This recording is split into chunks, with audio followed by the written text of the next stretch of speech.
Next time you go outside at night, I want you to look up. Really look up. You think you're looking at the universe as it is right now, don't you? But you're not. You are looking at a graveyard.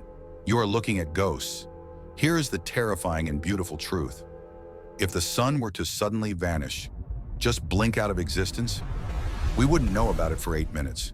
We would still see it shining, we'd still feel its warmth, and we'd still see its gravity holding us in orbit. For 8 minutes, we would be orbiting a ghost. Now scale that up. Some of the stars you see tonight might have exploded 1,000 years ago, but the news hasn't reached us yet. We are trapped in a cosmic delay. Today, we are going to talk about why the universe is a time machine, how we figure out the age of things we can't actually see in real time, and the heartbreaking reason why, even if we find aliens, we might never be able to say hello. To understand this, we have to break down the speed of light. Light travels at roughly 300,000 kilometers per second. That is fast. In fact, it's the speed limit of the universe. But the universe is big, really big. Think of light not as a beam, but as a courier carrying a letter. From the moon to Earth, that letter takes 1.3 seconds.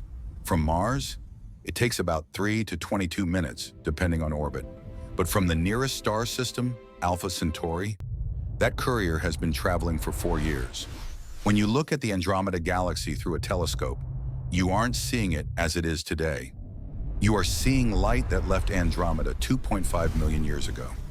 You are watching a version of that galaxy that existed when Homo habilis, the first humans to use stone tools, were walking the Earth. The deeper we look, the further back in time we go. This is called Lookback Time. So this creates a massive problem for astronomers. If we are only seeing a delayed broadcast of a star, how do we know how old it actually is? How do we know if a star system is a newborn baby or a dying giant? We can't touch them. We can't sample them. We only have their light.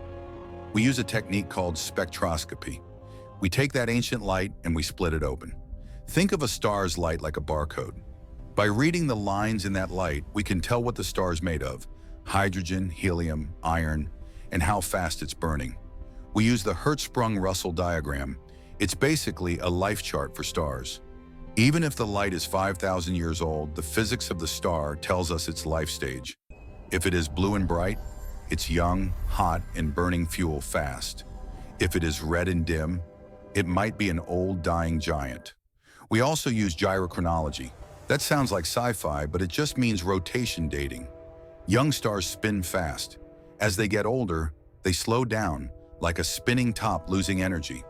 By measuring the flicker of the star, we calculate its spin, and we can determine its age with frightening accuracy.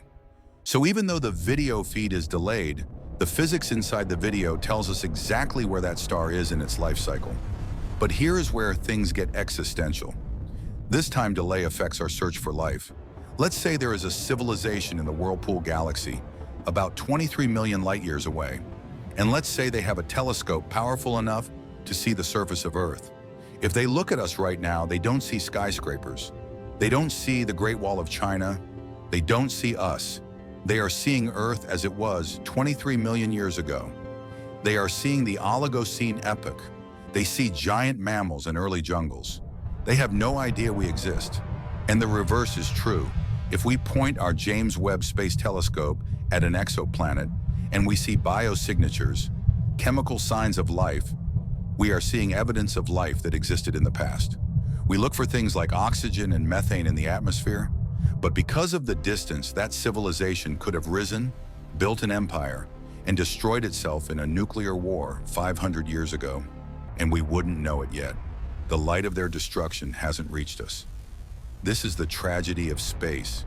We are isolated not just by distance, but by time. We can never have a real-time conversation. Hello takes 100 years to get there. Hi, how are you? Takes 100 years to get back. It sounds lonely, doesn't it? Being trapped in your own time bubble. But there is a silver lining. Because light takes time to travel, the history of the universe is still out there, waiting to be read. If light were instant, the past would be gone forever. But because of the speed limit, the past is still traveling through the cosmos. We can still see the baby pictures of the universe. We can see the first galaxies forming. So next time you look up, remember, you aren't just looking at stars. You are looking at a museum. You are looking at the echoes of creation. And somewhere, light years away, maybe someone is looking at our sun, wondering if anyone is home. They won't see us, but they'll see where we came from. Thanks for watching.